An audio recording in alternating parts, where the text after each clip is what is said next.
Hi everyone, Misty's back.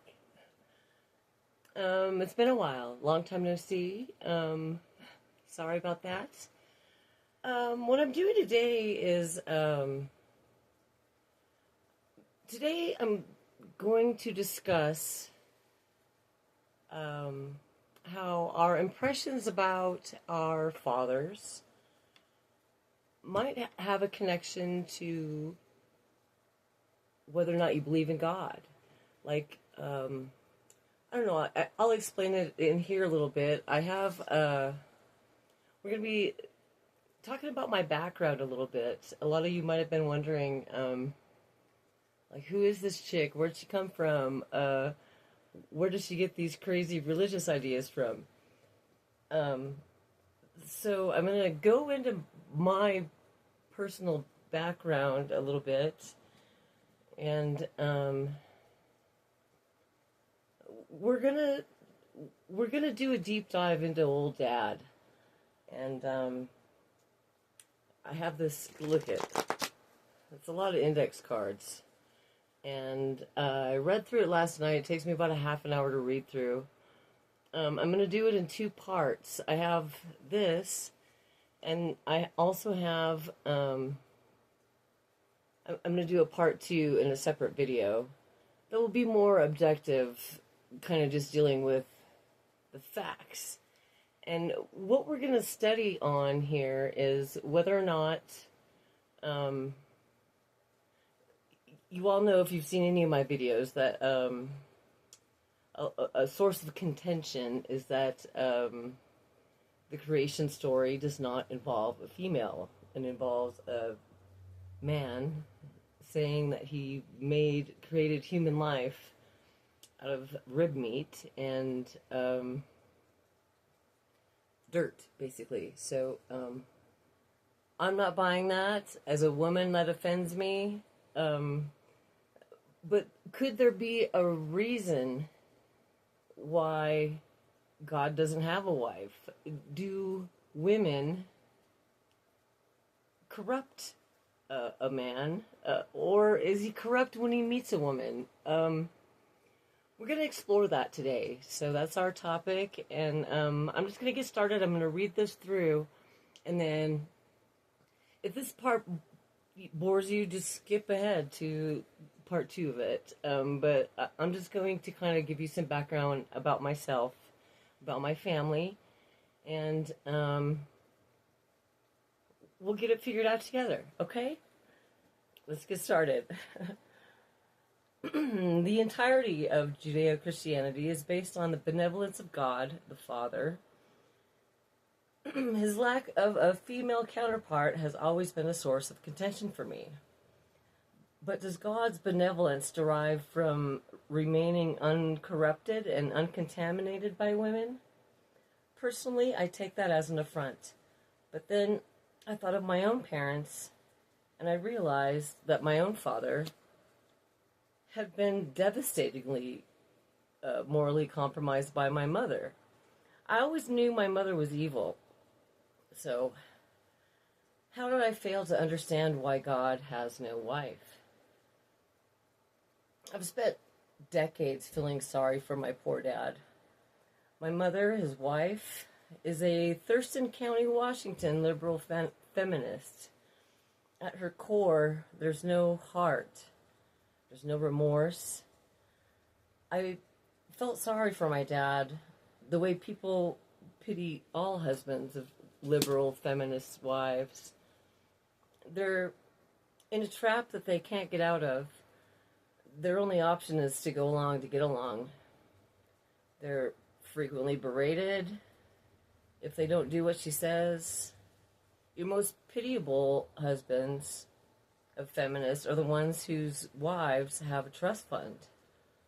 Now, the wives that have their money tied to you, you owe them, which is unnatural on its own. You can't divorce them. You have to spend your life as their whipping boy. The entire point of me doing this channel is to discuss and study and ruminate about God and religion as a woman. I despise feminism, but I also see Judeo-Christianity as an affront to my gender. I'm trying to reconcile this while living in a Christian country ruled almost entirely by liberal feminists for the last 30 years. These two philosophies are at odds with each other, and I'm just trying to resolve this. The study and worship of God cannot be separated from the study and worship of masculinity. If you were lucky enough to have been raised in a nuclear family with a father in the home, as I was, your foundational understanding of masculinity, and therefore God, is shaped by your dad.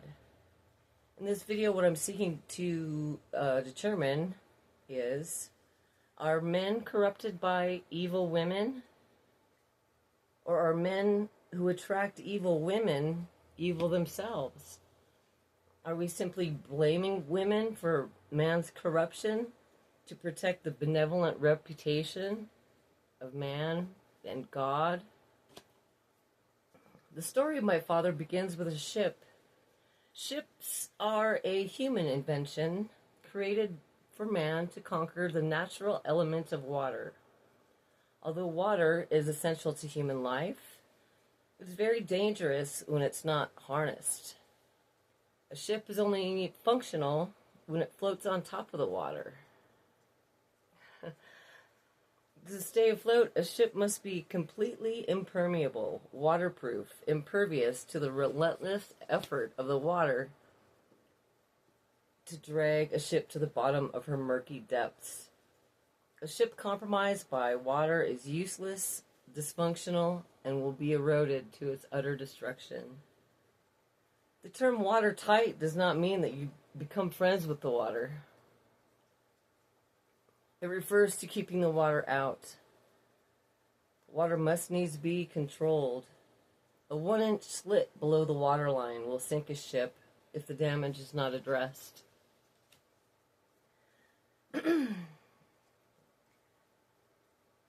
Our family name is Schipman. My mother's maiden name is Waterman. The marriage between Schipman and Waterman is biblical to me. Water represents natural man, the wild, untamed, heathen caveman, the brutal and torturous barbarian. A ship, on the other hand, is the structure and strategic authority and domination over the natural elements of water. I thought my dad was a man who began as a structurally sound ship, but he was corrupted by a 1 or 2 inch gash below the waterline. Don't make me speculate on the length or breadth of my mom's gash. That's gross. But the point is, my father did not or could not address the damage caused. God is pretty specific about his opinion of women. He hated women so much that he made up a creation story that altogether eliminated women from the creation of life, which is our most important function. Rather than giving us credit for our most sacred task, he stole it by lying about it, and he did so in the interest of presenting himself as being uncorrupted by women. The irony is not lost on me there. If you've watched any of my prior videos, you'll know that I consider this to be a hypocrisy. But what did God's theft and lies and hypocrisy have to do with my father? By all accounts, he's a good, decent man. A simple Montana alfalfa farmer. How corrupt can a hay farmer possibly be? Now, don't jump to child molestation. Everybody thinks that's the worst thing a man can do. But there are worse things a father can do to a daughter, believe it or not. No, my father wouldn't even change my diaper.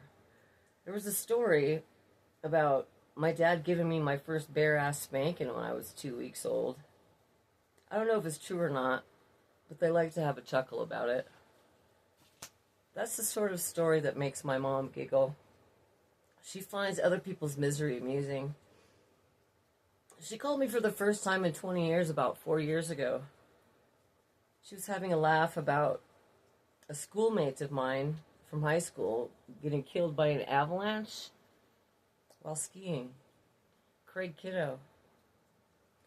No, my dad wouldn't take me anywhere with him if I was wearing diapers, so I was potty trained by the time I was 1 year old. The only way for me to get a reprieve from spending every day with my mother was to get my dad to take me with him. Evidently, it wasn't concerning to him that I didn't like to be home alone with her. I don't remember. I can only speculate on whatever ways she would abuse me when I was alone with her. All I know is she's an emotionally vacant shell with a martyr complex. I'm lucky she didn't leave me outside. At least not until I was a little older. A man has 3 basic obligations to his family: to procreate, to provide, and to protect. Well, my dad managed one of the 3 for me, and I've never faulted him for his inability to make money or finance a nice house. I didn't know anything else but being poor and living in a cramped shithole, and the fact that he couldn't make money never really bothered me, except when kids at school were mean to me about it. My father made us a deck one spring out of 1/2-inch plywood, and the studs were too far apart. It was warped and sagging before the summer was over. But as I watched him build it, I was proud of him. He built something with his own hands for his family. He did his best with the lumber he could afford. And I can't fault him for who he married. Can I? His parents were separated when he was still in school. Even when they were together, his dad was gone most of the time, either as a farmhand on someone's farm or traveling with a road crew. Grandpa got shot in World War II and hobbled around with a limp for the rest of his life. He wasn't much of a provider any more than my dad was. His mom had 13 kids before birth control pills were readily available and widely distributed. And his mom wasn't exactly warm or loving either. She might have become a little bit bitter and overwhelmed. And Grandma wasn't exactly known for her patience and kindness. I've never seen her beat anybody with a hose, but being beaten with a hose was a constant underlying threat, and a rumor among her more than 30 grandchildren. I never saw anyone misbehave in her presence. Helen, the face that launched 1,000 ships. I don't know if Grandpa's ship deserted her or if Grandma Helen threw him out. I wasn't privy to that. It happened long before I was born. There's one Thanksgiving where all of her kids and a lot of us cousins were in Ritchie at Grandma's house. Grandpa showed up drunk with a buddy of his to crash the party. Every mother has her favorite. I don't know whose Helen's was. Probably either Joy or Landon. She had Joy first, and she had some time alone with her to bond. Joy is a name you call a baby you're happy to have. They look alike. Joy looks more like her mom than any of the rest of us kids, or her kids. Grandma probably depended on her a lot to help with all those younger siblings. They even went through pregnancies together. In fact, Joy's oldest is older than Grandma's youngest, Landon. My Grandma Helen was not a feminist. Maybe she was. I don't know. She doesn't hate women like my mother does. I think in general she favored her daughters over her sons. But by the time she had the other 12 kids, or by the time the other 12 kids were grown and gone, she had some time alone to bond with Landon too. Charla might have been another favorite. They nearly lost her after she got whacked in the face with a 2x4 that was hanging out of the back of someone's truck when she was waiting for the school bus.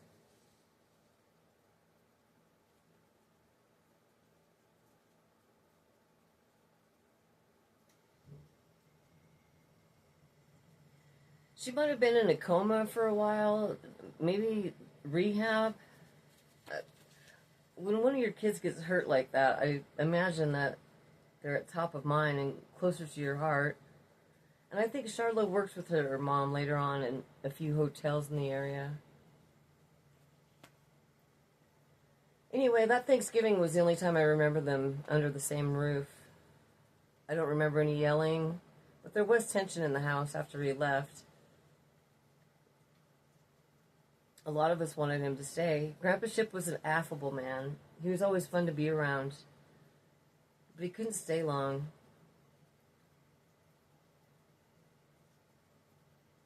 This was in the late 70s before divorce was ubiquitous.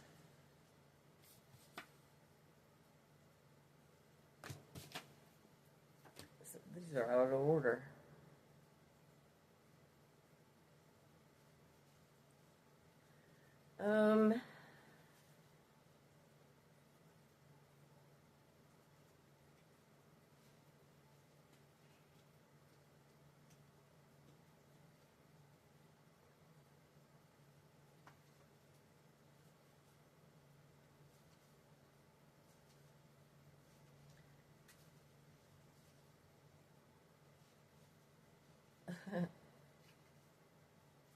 I think I was talking about Lee and Larry at some point. I mean, they were the guys that could make everybody laugh. But I don't think Helen was prone to fits of laughter and cheerfulness. With all due respect to her as a matriarch of us all, she might have been a little bit of a wet blanket. They say a son looks for a girl like his mother to marry, and I'm sure that my dad found all these wet blanket qualities in my mother. Of Helen's 13 children, my father was her least favorite. Grandma thought my dad was a bit of an asshole, and that's rough. The least favorite of 13, in your own mother's eyes, that's a heavy cross to bear. I always say that I'm the 8th favorite. I'm the least favorite of 4 by both of the parents. That's rough.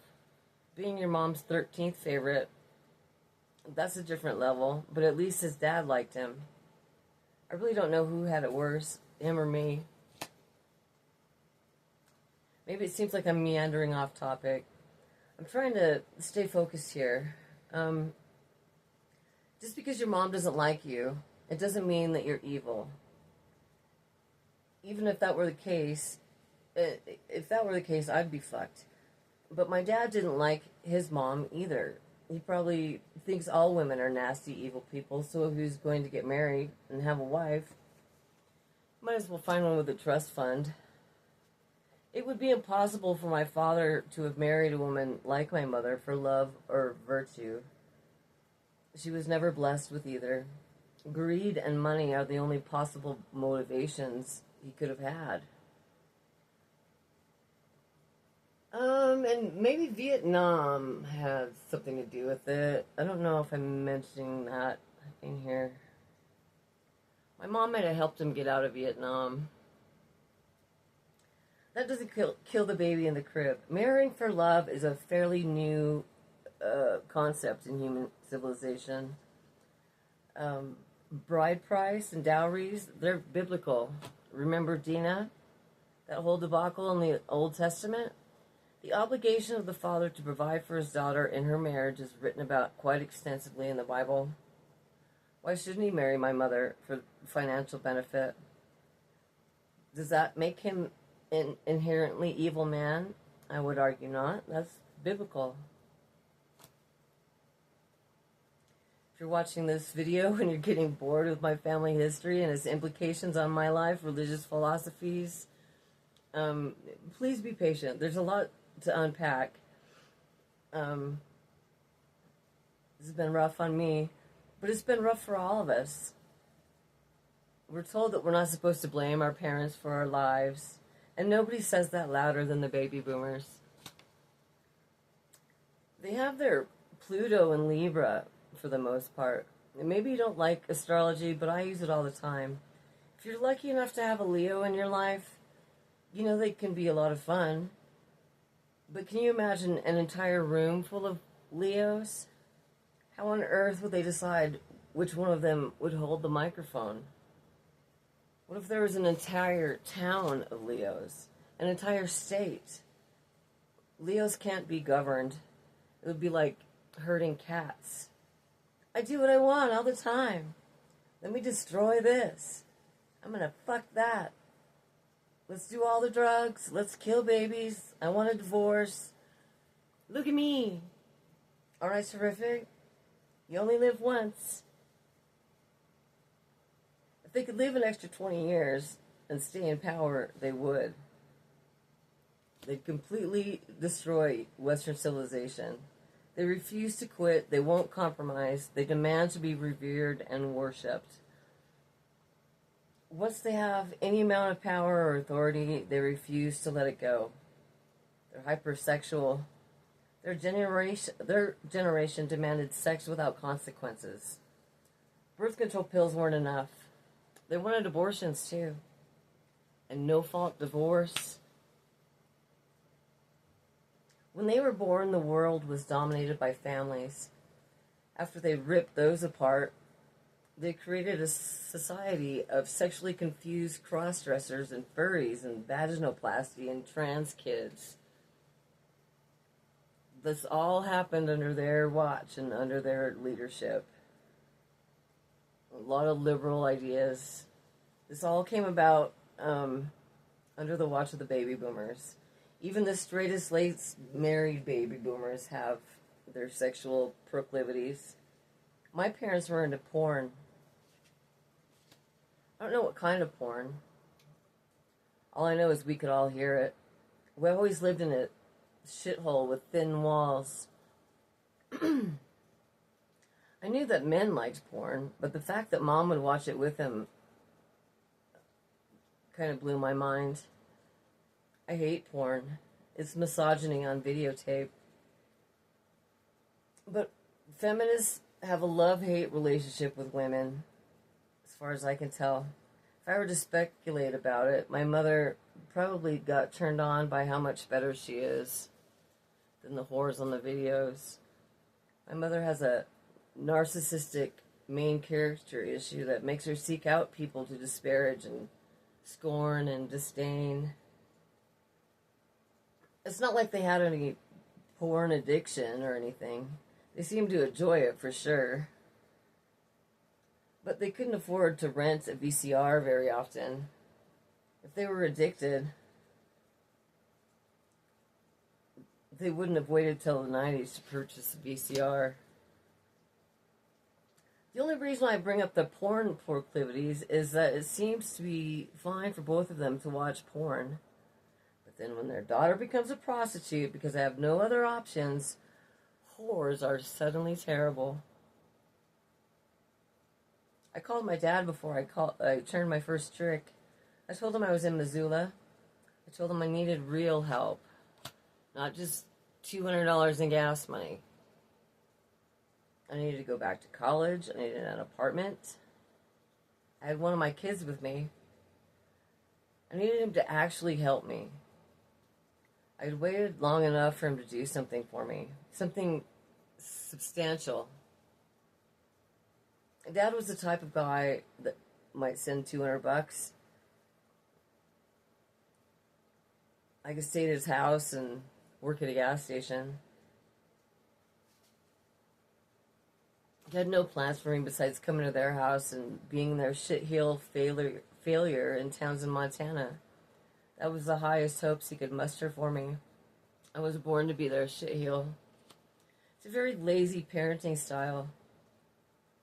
A very baby boomer parenting style. If you have 4 kids and you make the oldest one the scapegoat, or sacrificial lamb, the other 3 do exactly as told. Dad always wanted to be a machinist. So what are his sons? They're machinists. My mother likes gardening. So what's my sister? The pick-me sister? A florist. None of them will talk to me. I'm not allowed to be near any family in any way. As a waterman, besides soaking wet blankets and sinking ships, she poisons wells. She took my firstborn son from me and raised him to hate me too. He was given a gun when he was 12 and was instructed to shoot me with it in case I ever tried to kidnap him, which is ridiculous. That's absolutely evil. To give a child a gun to shoot his mother, their daughter, is a level of evil that's barely conceivable. People don't believe me when I tell them about it. It's unbelievable.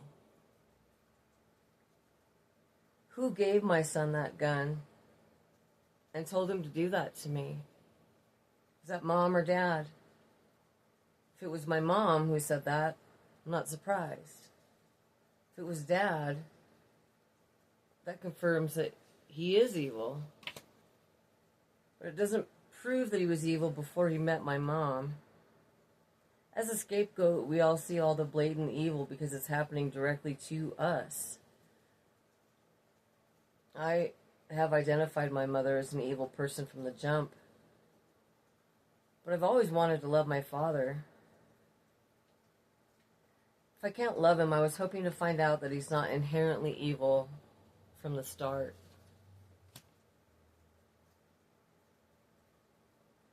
It can hardly be argued that neither of them promoted, considered, or facilitated my best interests at any time since the day I was born. Just as joy is a name for a baby you're happy to have, so is Misty the name of the baby you would regret. My mother, the dark tetrad, being incapable of regret or remorse, will never be able to express any guilt for anything she's done to me, or anyone else for that matter, not in any meaningful or legitimate way. I've seen her try to squeeze out a tear or a sniffle as a form of manipulation, but if you ever ask her about me, or even say a compliment about me, you'll see her bristle against it. Any positive thought about me visibly disturbs her. But she came from an ugly family, led by an ugly person.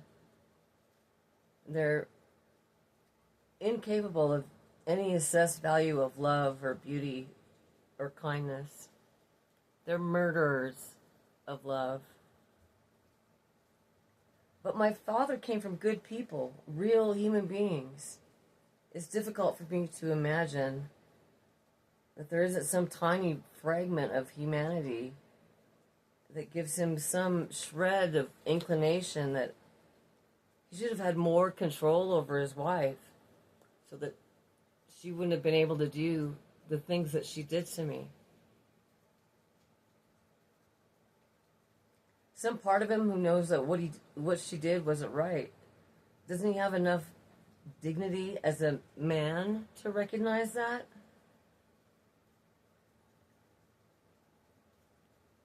But that's how it is when you're married to a feminist wife. In his defense, I did tell 6 million people that he was a F word one time. The 3-letter F word. This week marks the 20th anniversary of my first appearance on Howard Stern. I wrote into the show and told him I was a prostitute with a religion, so he had me on the show to talk about it. On that show, I called my dad a F word. I said that Brokeback Mountain was Old Baldy in Townsend, Montana. I wish Howard would have asked me to qualify that, but he was more worried about me taking my top off. So I'll do it here. A man's responsibility to his family is procreation, protection, and being a provider. If all you can do is procreate, that's homosexual. My father did not, could not, or would not protect me from my mother and her dark tetrad. And he wasn't winning any medals for being a good provider for me or my siblings, at least not while I lived there. And I took it a step further to include 3 more qualifiers in my homosexual philosophy. Misogyny and feminism, both being equal because both involve gender-based hatred, discrimination, or exclusion, are homosexual. All chauvinism, male and female, is homosexual. Belief in a higher power who created life without wife, woman, or womb is also homosexual. Using these qualifiers, by my estimation, there are at least 7 billion homosexuals in the world right now. They're no longer a minority, so we should no longer have to cater to them. If homosexuality were just a sex act, then people would only be homosexual for 20 minutes at a time. But it's not. It's a lifestyle choice that involves a person's hatred, aversion to, or exclusion of the opposite sex. Heterosexuality doesn't involve any of those things. So, Dad, if you're still mad because I called you a homo 20 years ago, just know and be comforted in the fact that 7 billion other people are too. Okay, we made it through the index cards. Just a little bit of background. I don't know,